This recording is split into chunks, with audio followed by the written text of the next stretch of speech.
recording this computer. So creepy. I hate that. But thank you so much, Franz, for coming and joining us today. We are super excited to hear a little bit more about the Outdoor Council of Canada. So if you just kind of want to start off by giving us a little bit of a rundown of what the council does, that would be awesome. Okay, excellent. Well, hey, everybody. My name is Franz. I'm the Executive Director of the Outdoor Council of Canada. So what is the Outdoor Council? Well, it's an organization with a pretty big mission. The mission is to integrate outdoor activities into Canadian identity. And I think those words are really beautiful words, and I need to make them more concrete for myself for them to mean something. So for me, what our mission means is that when it will be accomplished, it will be as common sense for 35.7 million Canadians to go outdoors on a regular basis as it's common sense today to carry one of those in your pocket. So we're talking about some pretty deep social change. It's really, we're about social impact and helping to bring people outside. Now, the reason why this matters, I'm pretty sure that everybody here knows it already, but it's really that sense of connection. I don't know your own story, and I'm looking forward in our conversation today to learn more about you. But I'm going to assume that through experiences outside, you felt a deep sense of connection to yourself, or maybe to the others in the group, or to this place where you went, or maybe all three at once. And that's really the magic of outdoor experiences. When they're well done, they can really provide something that stays with you for a lifetime. So that's why the OCC exists. That's our mission. Now, the way that we do this is to address a couple needs. For most of our history, the need that's been addressed, so the Outdoor Council is 13 years old, and for the first decade, the focus was very much on a certification course, which is called the Field Leader Program, and it's the foundations of outdoor leadership. So the foundations of what you need to know when you bring a group outdoors. Because most outdoor leaders in the country are people like yourself. It's through a club, through a camp, through the scouts in schools or whatever. And it's not necessarily people that want to become an outdoor professional and want to go to university or want to become a professional guide. But still, you want to learn how to bring people outdoors in a good way and safely, and know that you're doing the right thing. So that's what the Field Leader Program, the courses are about. It's really the foundations of outdoor leadership skills, and the courses are designed to, present the principles that are used by professionals, but in a way that's accessible and affordable for most people, because we want most people to bring each other outside. So that's one piece, and what most people know the OCC for. But since 2019, another piece that we are really doing is working on the systemic barriers that are stopping outdoor programs from reaching their full impact and bringing as many people outdoors as possible. Simply put, the outdoor programs, whether it's a club, whether it's a service provider like tourism, whether it's Outward Bound, it doesn't matter. Any organization that brings people outdoors, they're really the ones doing the magic out there. And when you look at these organizations as a sector, there's a lot of barriers that exist that are challenges and in their way. I'll just give you one example. When you look at the laws and the institutional frameworks, so the organizations that exist to support something, that's what the institutional framework is, and most of those are created by government. So when you look at the laws and the institutional framework, those that relate to outdoor activities, first of all, there's few of them, and then they're like in diverse departments, whether it's at the federal, the provincial, or the municipal level.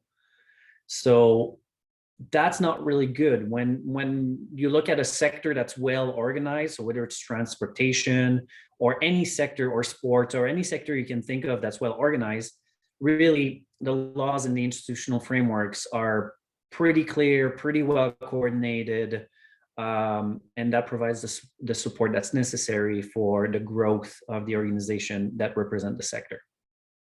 So there you go. That's the I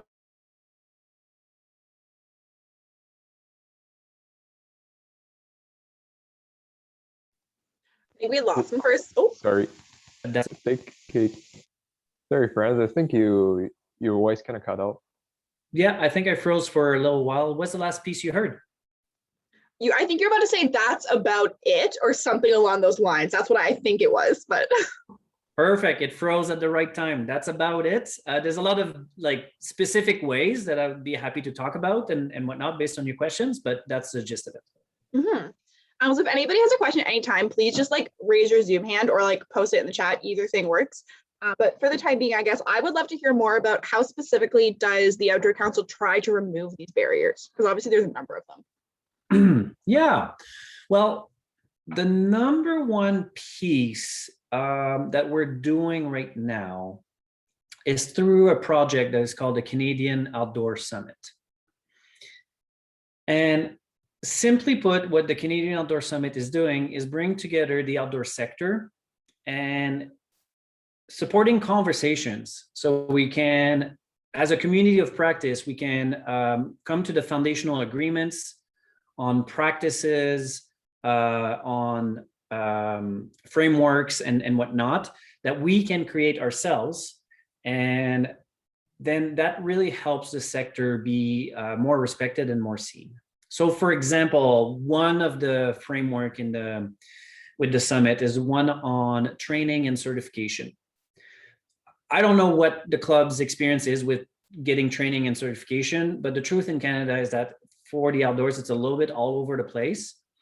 And you can still get a certification from an organization, let's say canoeing, for example. You can still get a canoe cert from one organization, move to another place in the country, and that will not be recognized. I'm sorry, a J-stroke is a J-stroke. It just is. So, and we all suffer from not cross-recognizing each other because essentially what ends up happening, so let's say, for example, then an accident happens and somebody dies. And then we look at what the person had in terms of training.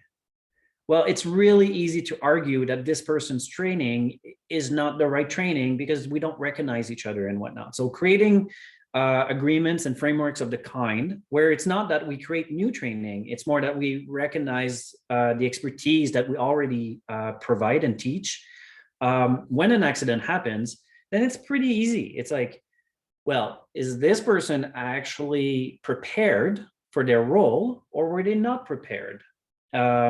And there's ways to prepare people to bring others outside quite safely. Like, yeah, the injury, the incident rate is pretty low. And yeah, so that's to answer your question, what do we do concretely right now? That's our main action with it. Other ways in which we do that is engaging with what I like to call external stakeholders. So let me give you this example. I was talking to somebody from the Canadian Commission on UNESCO. So do you folks know roughly what UNESCO is? Okay, so I was talking to somebody from the Canadian Commission, and they have a work group on land-based education, which, have you heard of that approach before?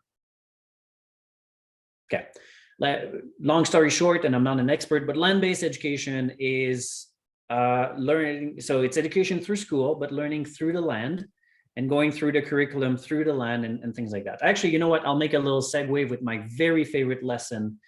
And it's just one example of what it can look like. You have a group of students and you're outside in the forest, and essentially what you have is a straw, and you know that like half circle in your geometry set that you never used when you were in elementary. So you have the straw, the half circle, and then you have a string and a weight. And what you do with the straw is you look through and you look at the top of a tree. And then you have a ruler and you calculate the distance from you to the tree. Well, when you have the distance to the tree to the top of the tree, And the half circle gives you the angle. So the angle to the top of the tree, you can actually measure the height of the tree by using, oh, darn it, I think it's the cos, like, you know, the angle. Yeah. Yeah, I think it's using cos or the tangent. I forget right this second. Point is, you can calculate the height of the tree. Once you calculate the height of the tree, and there's a couple more details there to get the full height. But anyway, once you have the height of the tree and the species of the tree, you can actually go to a table that tells you the carbon content of the tree. So you can know how much carbon has been captured by this tree and how many drives to school, for example, it offsets if you take your own car, or if you were to take the bus, how many drives to schools it offsets. So that's an example of land-based education, where really you learn through the land. And it can go much deeper than that. Anyway, going back to UNESCO, they have a work group on land-based education. And the truth is, in Canada, the place where land-based education is rocking the most is in the Yukon. They've been doing that since the days of the mullet, which I hear they make a comeback. But in the 80s, the mullet haircut was a big deal. So since the 80s, they've been doing land-based education across the territory in most schools. And so they really have the expertise. But within their work group, they were not connected to the folks in the Yukon. So that's another example of what we do to remove the systemic barrier, because it's important that UNESCO does this work, but if it's not connected to the knowledge that's been accumulated for decades, and in some contexts for the last century or centuries, actually, if you think about indigenous ways of being on the land, then like it's kind of always reinventing the wheel and really lacking momentum. So yeah, that's what we do right now. And what is on the list to do is engaging with the federal government, lobbying, engaging with funders and things like that. But those are all things that are several years down the road. So how did you get involved with the Outdoor Council, or what made you decide to get involved? Yeah, how I got involved. So 8 years ago, I believe I was in Nova. Oh no, must be longer than that. Yeah, 10 years ago. Yeah, 10 flights. Okay, 10 years ago, I was in Nova Scotia, and a friend of mine told me about this new course, the Field Leader program, that was being offered. And back then, it was still being piloted and developed. And there was a pilot being run in Nova Scotia for the instructor course. So that's how I first came to learn about the Outdoor Council of Canada, and I became an instructor. Now, instructors of the Outdoor Council are not employees, they're independent. So I was not an employee for the OCC, but I was teaching a couple courses here and there. And I think 6 years ago, so fast forward a couple of years, 6 years ago, now by then I moved to Calgary, which is where I live right now. And there was a job posting that was offered for curriculum specialists. So that's how I started with the OCC. I was working on the Field Leader course, the curriculum development and whatnot. And yeah, I've been with the organization since then. The founder retired last November, and essentially it was chosen internally to who's going to be the replacement, and it was me. Well, congratulations, that's exciting. Thank you. So as post-secondary students, what can we do to get more involved with the OCC's mission? That's a fantastic question. Well, I work with a lot of students, mostly in an internship and practicum context. And that is the most, how can I say it? The most meaningful engagement, because it's a win-win. It really helps people professionally and whatnot. So that's something for consideration. And the truth is, the types of projects vary widely. So they're not just projects for people that study in the outdoors.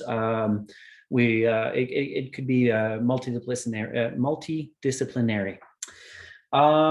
Beyond that, our mission is to help people connect to the outdoors. So I think anything you can do that supports that, like supporting the club, bringing people outdoors, volunteering for organizations that bring other people outdoors. Those are all things that are of matter. It might not be directly with us, but the thing of the OCC is that we are an umbrella organization. We want to fill the gaps. The other day I was thinking about, ceramic and grout. Everybody looks at the ceramic and that's what's beautiful. And we're the grout that everybody forgets about, but it helps keeping things together. So the grout doesn't take the most space. It's everything else that should take the most space, but really that is the purpose of the grout, like the beauty of the ceramic. So I want you folks to remember that, like anything you do to keep on bringing people outdoors to, so Jesse, you were talking about like the folks that you introduced to the outdoors, like the basic skills, and like that is essential. You've probably heard about the accident that happened in Algonquin Park last fall, I believe, right? Like things like that, so easy to avoid. And all it could have taken is, hey, go and learn this thing before doing this trip. And it would. Are you referring to the brothers? What's that? Are you referring to the brothers who didn't pass their swim test? No, I am referring, there were, so it was during the pandemic, Algonquin Park, September-ish, I believe. I was gonna say, I didn't hear about this one. The most recent one I'm aware of is with the two brothers. Okay, I'm not sure, because I don't really know what you mean with the brother. So that was a number of years ago. It probably would have been in 2015 or 2014. Okay, so that was you mean the high school student? Yeah, okay. Yeah, so that's 2016, no, 17. Yes, the swim test. I'm not talking about that story. I'm talking about new Canadians that went to Algonquin Park and canoeing and essentially did not have PFD, and some of them died. So, if you want the full detail, there's a blog that I can send you to. It was actually pretty, like, as you can see right now, I forget the details of it, but reading the blog, the people that were on scene and helping, just this whole, I think there's a lot of pain and difficulties that can be avoided when people are brought outdoors in positive ways, Well, yeah, that's a little bit about me. And to be honest, since this is such a small group, I would love to learn more about you and what brought you to the club and what's your own story with the outdoors and whatnot. So, I don't have a plan for this. So I don't know if popcorn style means something, but we can go popcorn style. I guess I could go. So I've been part of the club since my first year. So I don't know if you're familiar with it, but Wayne was very instrumental in starting a program at Mcmaster called MOOSE, which stands for Mcmaster Outdoor Orientation Student Experience, which is, did I nail it, Noah? I know, I've been practicing that. So it's basically an alternative to the standard welcome week, which is when students all come onto campus and kind of like party for a few days. The alternative option was to do MOOSE, which was a 4-day canoe trip in Algonquin Park. Yeah. So I've grown up very much in the outdoors. My parents put me in a canoe the first time when I was 4 months old. So to me, that sounded like the much better option. And I chose to do it. And through that, I became acquainted with the club. And when Wayne found out that I have experience with Youth Edinburgh, because I've done all 3 levels of it, I don't know, okay, you're familiar with the program. He asked me to be on the exec board as the Duke of Edinburgh coordinator. And now I've worked my way up to the vice president. So I've been involved with the club for a while. I've been a leader since my first year, and that's kind of where I come from in that. Nice, thank you. And I would also love to hear one moment or one memory that's very meaningful for you and the outdoors. Oh, that's a toughie. Actually, okay. So one of my absolute favorites was the first canoe trip, like real portaging canoe trip that I did. Because when I was younger, my parents mostly just did like front country car camping, right? Because we're little. Yep. But we went on our first real portaging trip when I was 11 or 12, I want to say. And we were in the backcountry of Algonquin. And when we were, it's not Algonquin, sorry, Killarney. And when we were in Killarney, we could hear there was a wolf calling to his pack, and the pack would respond. And through the course of about 45 minutes, we heard them calling and responding. And then they found each other and started howling. Oh my God, I can't speak, but all started shouting all together. And it was really scary because like you could tell that like they weren't that far away from us. And I mean like, but it was also really, really beautiful to get to know that he found his family and he was safe and happy again. Just to get able to hear that, it reminds me of like how lucky we are to live in a country like this, because most people would never have an experience like that. Nice. Yeah, that's cool. That's really cool. Noah, do you want to go? Called out. I grew up in the outdoors through my cottage.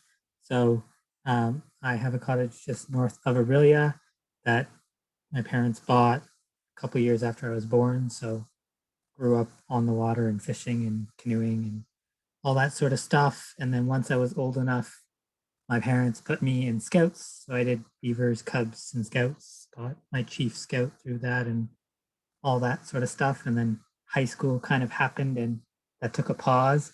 And then once I got back to university, I also heard about the Moose program. It was the first year it had opened up to all faculties on campus the year I did it. So that was 2014. And through that, I met many of the outdoor club leaders because they're often the same people. And so I became a leader in my first year, and my second year, I was one of the trip coordinators. And then the following year became a president and have been around ever since.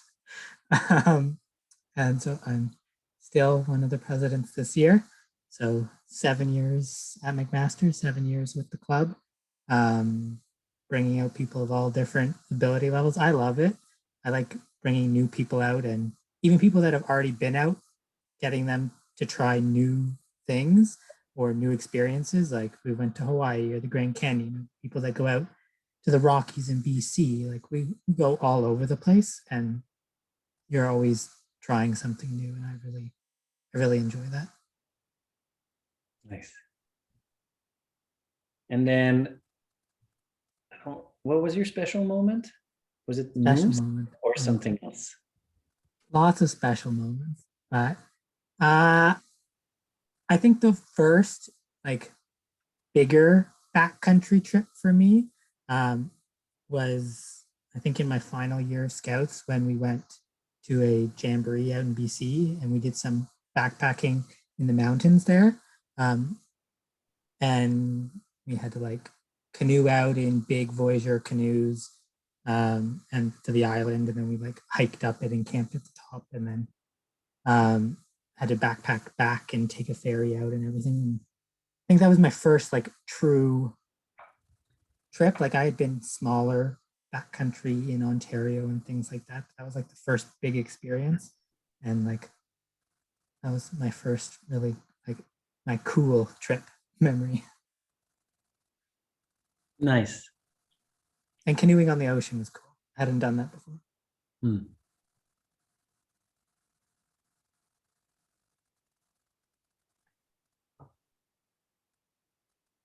Alvina, I'm pick on you. Being called out. Okay. I guess my experience with about that. Let me start over. My experience with the outdoors. I'm from BC, so I'm very, very lucky to be surrounded with like the mountains, the oceans, and really the outdoors everywhere. So every summer, ever since I can remember, my family, we would go car camping with like a specific group of family friends. And it was like the best time of my life. And we're so close with these family friends, even though we see them like twice a year at tops.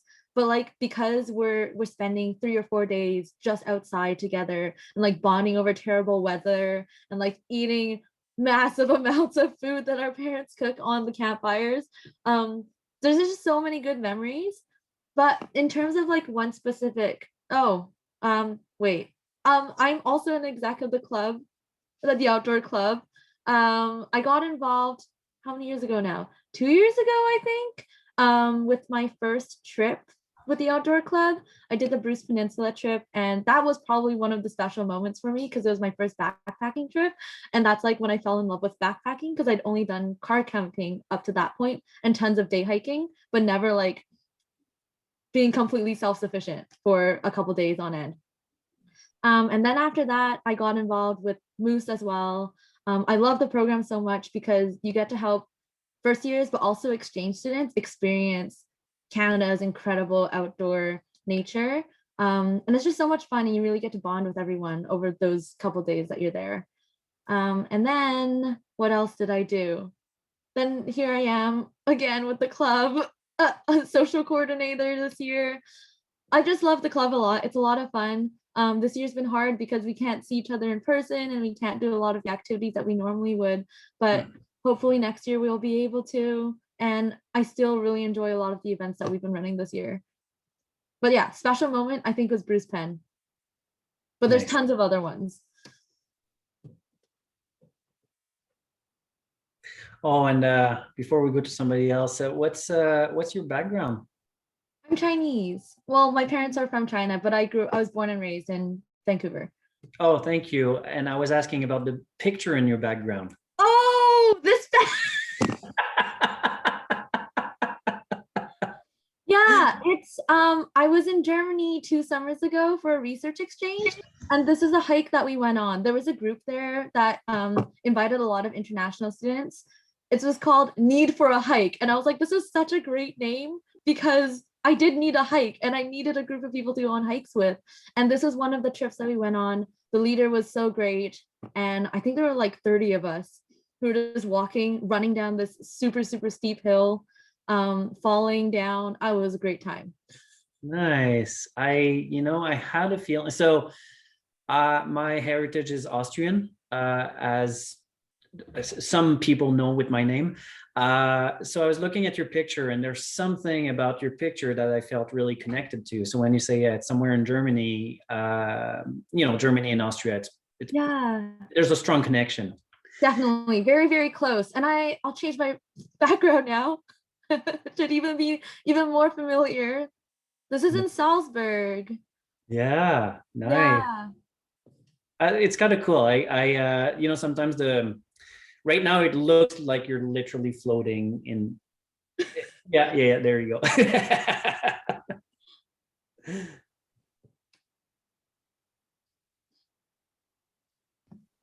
Okay, who wants to go next? I could take a next. Yeah, go for it. Yeah, so yeah, I remember talking about Balvina's background. I feel like because I was actually talking to Balvina, I think last week. We were discussing his background. Oh, sorry, her background. My bad. Yeah, so for my part, I'm only like a junior year student at Mac. So one of my biggest regret is that I was not taking Moose for the welcome week. I feel like Moose is much better than the like other welcome week, to be honest. Yeah. But yeah, so They're different. They're both great, but very, very different experiences. Like you can't even compare them. Polar opposites. yeah, sorry for being biased here. But yeah, so as you could probably tell from my quirky English, I'm not a Canadian, or English is not my like mother tongue. I took my high school in BC, in a city called Kamloops, where we did tons of trips to like bird watching, ice fishing. Ice fishing is kind of my favorite. Also, there's went to Banff and Gaspar, and also to the Vancouver Island casino. So we actually like took the drive to Vancouver Island, and then we took a boat to another small island, and like everything is so I know a French word, tranquille, like tranquility. Yeah. Yeah. So yeah, you can hear the walls are howling during midnight, but you couldn't see them. Yeah, so like everything is so beautiful. And we did like a whale watching trip. So that was really amazing. We actually saw some bears when we're whale watching. So the bears are just, they're like catching crabs. And when everything is so quiet, you could actually hear the sound of crabs. The crabs are just cracked by bear's mouth. You could hear everything like so quiet. Yeah, but so I just came here in Hamilton not long ago. One of the things I'm really struggling is to find people who are like to travel outdoors, because especially during the COVID, the clubs is not running, and I'm just feeling really struggling to do any outdoor activities. Yeah. Nice, thank you.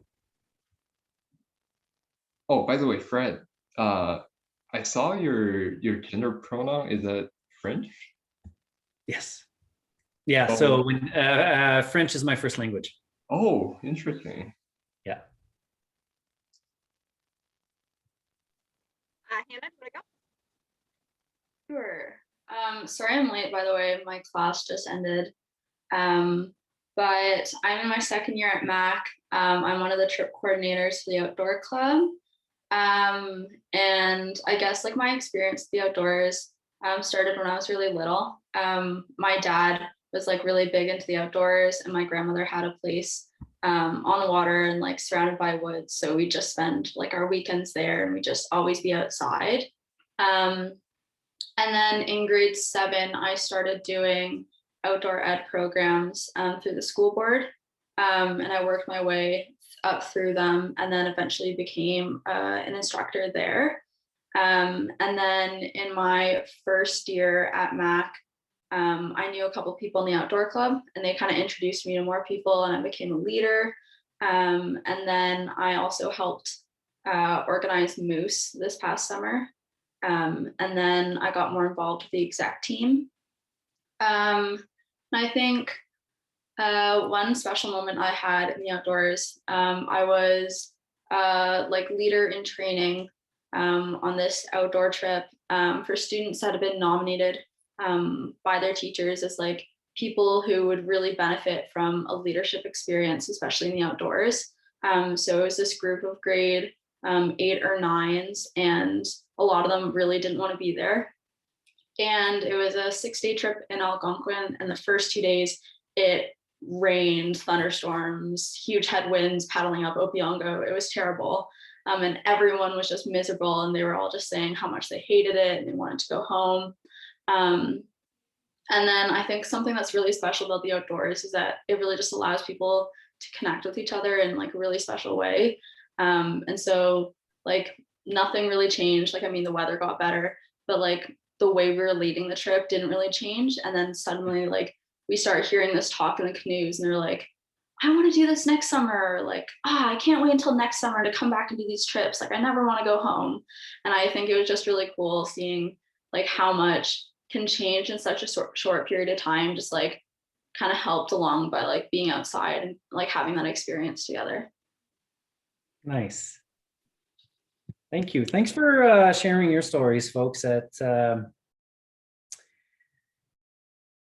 Yeah, it means a lot to me, and I like hearing, you know, each of your story, it's your own story, they're different and whatnot, they're unique in their richness.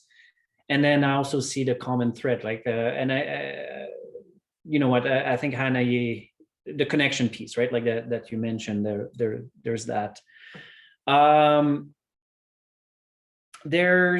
So I'm aware of time, and there's a couple thoughts that came to my head, to my mind, and there's one document I want to share with you folks. So if you give me a second, I'm hoping. Let me just make sure screen sharing is enabled. Oh, I was actually thinking of dropping it in. Oh, honestly, that's easier because I don't know how to fix it if it's not. So. Oh, I could. I could, yeah, it'd be making me co-host is one way to make it work too. Okay, sometimes it accepts the drop in the chat and other times it doesn't. Okay, I'm gonna try one last time. If not, I'm gonna share the screen. Huh, okay, it might be because I'm not hosting the Zoom.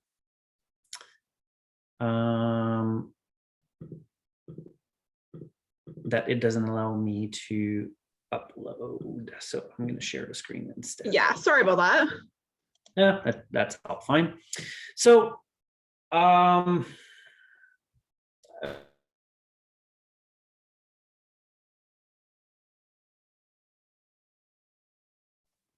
We'll just give him a second. I think we lost him again. I think I froze. Yeah, I just asked, have you ever heard of a Conference Board of Canada? No. So I'm gonna butcher the explanation. I would really need to go on their website to get their exact word, but essentially the Conference Board of Canada is an organization that's really about industry, brings a lot of industry thinkers and leaders and organizations and whatnot. Yeah, I'll keep it at that. Go and check out their website. They'll explain much better than me. Point is, they released this report recently, which is about what are universities essentially saying and doing about social and emotional skills. And long story short of this document is that social and emotional skills is a huge demand by employers. I forget the exact languaging they use in this document, but essentially you can look at it as probably one of the most sought after set of skills. So, you know, social emotional skills, we're talking communication, conflict resolution, resilience, leadership, et cetera, et cetera, et cetera. Well, outdoor experiences help develop social and emotional skills. It's kind of the bread and butter. Now, we were talking about, you know, the systemic barriers and whatnot. Here's another example. Like, it shows up in many ways. When the Conference Board of Canada talks about social and emotional skills and their development and their importance for the industry and the future of the economy of our country, there's zero mention in the document about the importance of outdoor programs and the outdoor sector in general. So that's an example of a barrier, but that's not the reason why I was showing you the document. The reason why I'm showing you the document is so that you folks know that through Moose, through the Outdoor Club, you are enabling Mcmaster to support the development of social and emotional skills in real and meaningful ways. And those are some of the most sought after professional skills for the workforce in Canada. So Noah, you started explaining that, you know, you're not a club of the student body, you're a department of the university. To me, that sounds about right, because you're teaching some important skills here to the student body. And I'm not being facetious. It's true. Through the experiences you're providing, you're enabling the development of that. And, you know, that report that I showed you, go and download it and then go and talk to Wayne about it and talk to whoever at the university and say, this is the value we provide.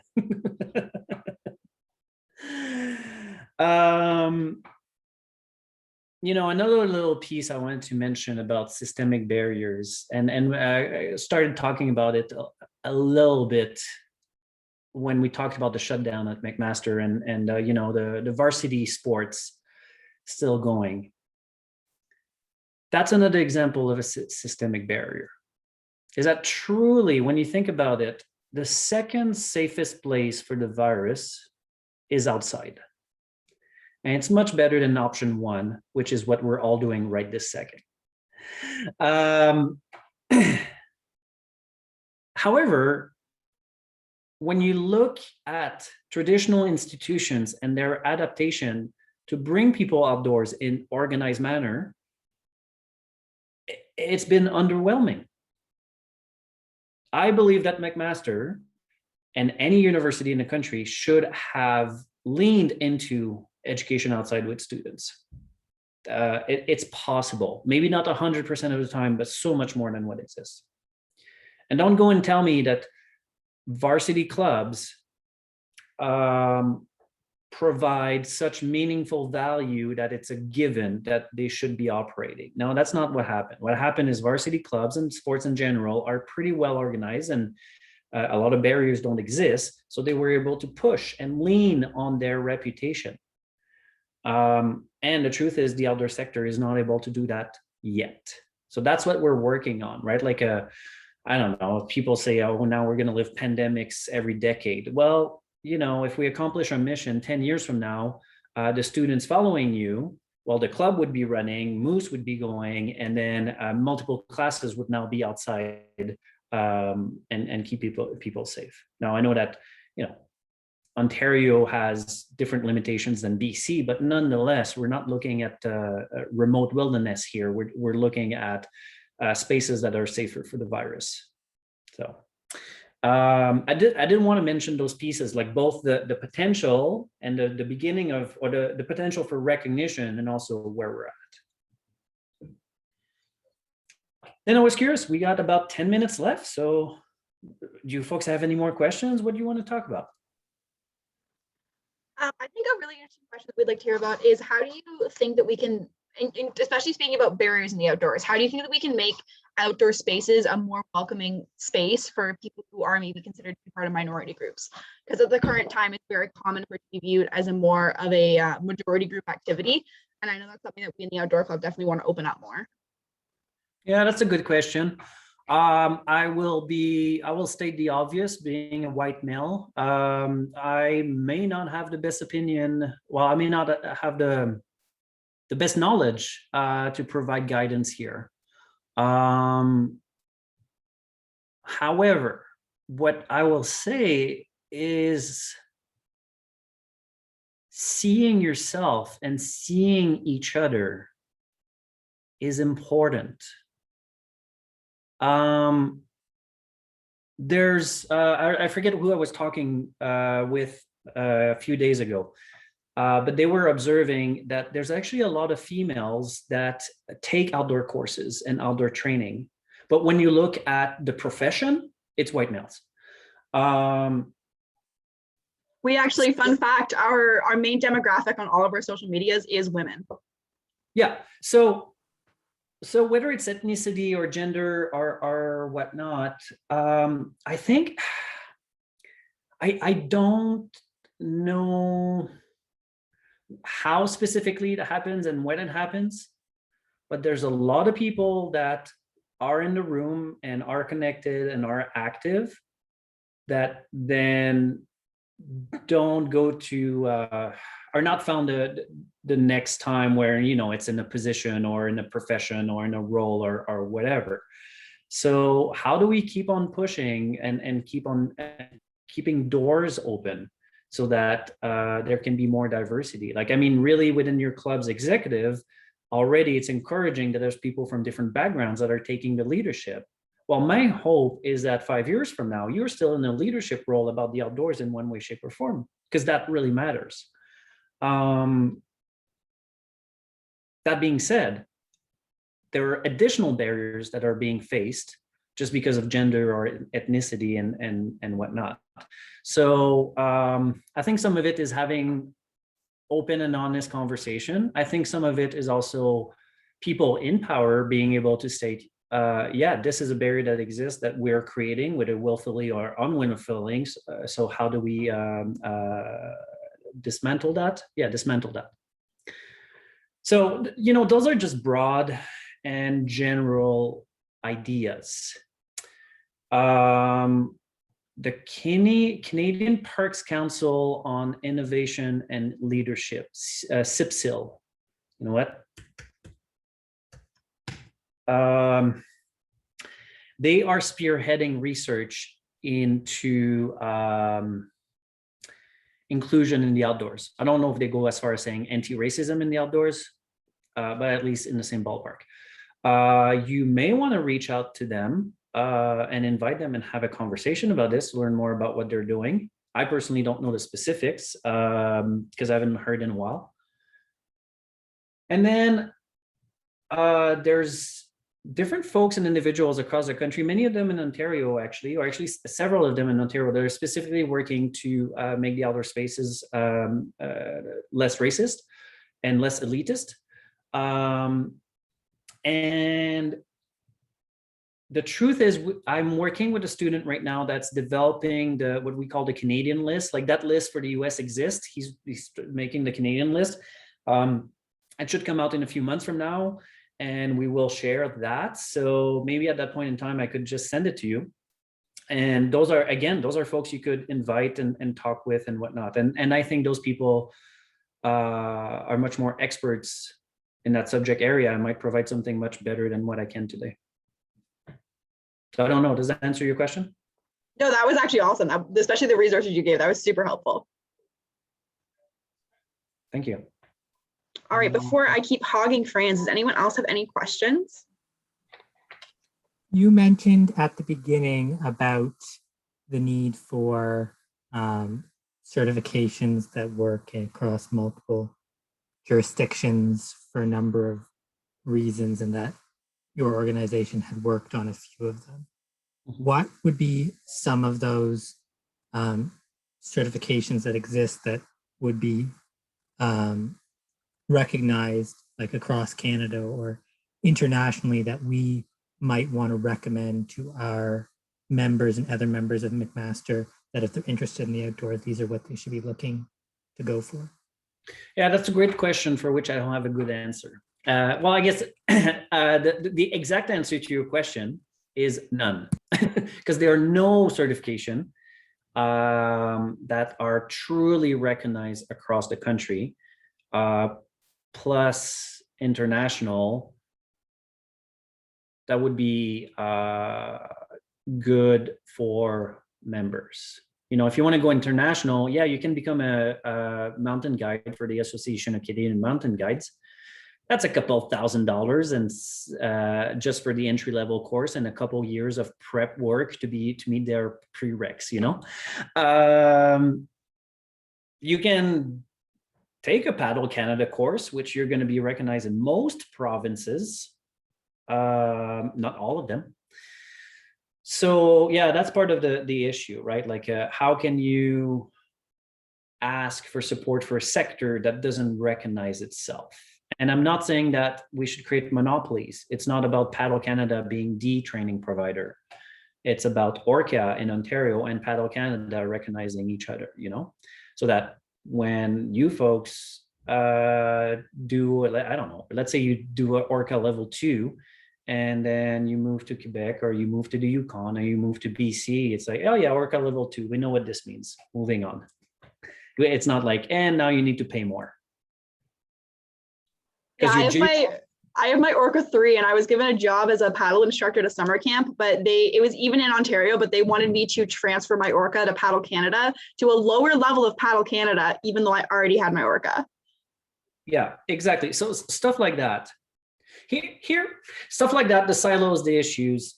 Okay, this is totally unrelated, but in the specifics, but it's actually related in the silos and how it's fragmented. I do not understand why in Canada we don't have a tradition that when parents go to summer camps and to pick up their child, the camp counselors or the managers, whatever, don't give a discount to, like, a card with a discount for a outfitter or a tourism provider for the family. And it's a family special trip with the discount. And then the family goes on a relaxing one night or 2 nights, whatever. But the trip is designed in such a way that the child can actually showcase some of what they've learned at camp. And then the parents are having a great weekend. And I don't know, let's say it's starting the fire. It's like, whoa, you can start the fire. Where did you learn that? Or, whoa, you can cook this thing. Where did you learn that? I learned it at camp. That, like, us working together in things like that, like, it's more money for providers, it's stronger attachment to the camp and whatnot by the parents and whatnot. It's a win-win-win. But the truth is, when you talk to outdoor guides and talk about camp counselors, they don't really consider them professionals or part of the profession. And quite often, a lot of people think that outdoor guides are just in it for the money and don't really care about those other outcomes that come from bringing people outdoors. Sorry, I got lost in a tangent there, but you made me think of that. No, don't apologize. That was amazing. Before we finish off today, I just want to open the floor. Just, I know Franz probably has to go, but does anyone else have any last minute questions? No? Okay, awesome. Well, thank you so much, friends. This was super, super beneficial. I know I found this talk super interesting. I really, especially from the idea of like policy making, that's not something that we get to talk about very often, I think, as a student run club, but I think it's something that's really beneficial, especially for those of us who are starting to get up there in years and are graduating soon and kind of moving on to the rest of our lives. I think it's a really important thing for us to consider. Nice. Well, thank you. I also had a lot of fun. I think the work that you're doing is important work. I think it's great. I love learning about moose and how it's integrated. Yeah, and then we do work with volunteers. So if there's anything I said today, they're like, hey, I'd love to volunteer about this or that or the other, contact me, and I'm sure we can find ways to do fun stuff together. Amazing. Thank you so much. Oh, Sorry. go ahead. Go ahead. No, don't. What would be some types of volunteers you're looking for? Oh, as I said, it's multifaceted. But okay, you know what? Let me start with where I start with every volunteer. Like, what interests you? What would be an interest for you? For me specifically, I think it's sustainability. Okay, so the topic of sustainability interests you? Do you like research, or do you like connecting with people? Well, half, I guess. And also, like, would you like possibly know like one or two things about agricultures as well? Nice. So here's, and I mean, we literally have 30 seconds for this one. Usually what I do with volunteers, it's a bit longer, but if you folks allow me to have a couple minutes extra, I just want to bring up a You're document. good. Okay. Are you all right, Franz, if I put your email in the chat so that anybody who wants to contact you afterwards can? Yeah, for sure. Awesome. Thank you. Okay, so I was going to press on the wrong button. Okay, this is not. It's sustainability in the sense of climate change leadership. Again, 30 seconds, but this is a promise made by the Liberals in 2019, and essentially, long story short, they say they're going to connect 400,000 kids to nature for climate change leadership through camping trips. It's awesome. You crunch the math, and you're looking at $150 million per year. So, to my knowledge, well, to everybody's knowledge that I asked, this is the very first time that the federal government has said black on white that outdoor activities can help humanity with its biggest challenge, climate change. So thinking about sustainability, connection to nature, and outdoor activities, like an example of a volunteer project can be as simple as calling different organizations that very much are about sustainability, but also offer some sort of outdoor activity or activities in nature, and talking with them and better understanding how they do this and how the value that they see in outdoor activities, and then essentially synthesizing this and whatnot to enable the sector to develop a better narrative that aligns with what the government is saying and things like that. So that's just an example of a project that could be done with volunteers. Does that answer your question? Yeah, sounds good. Well, folks, thank you very much. I wish you the best, and we'll either be in touch by email or who knows, maybe on trail somewhere. Thank you so much. We really enjoyed this talk. It was great. Thank you. Ciao. Bye. Thank you, Maxi.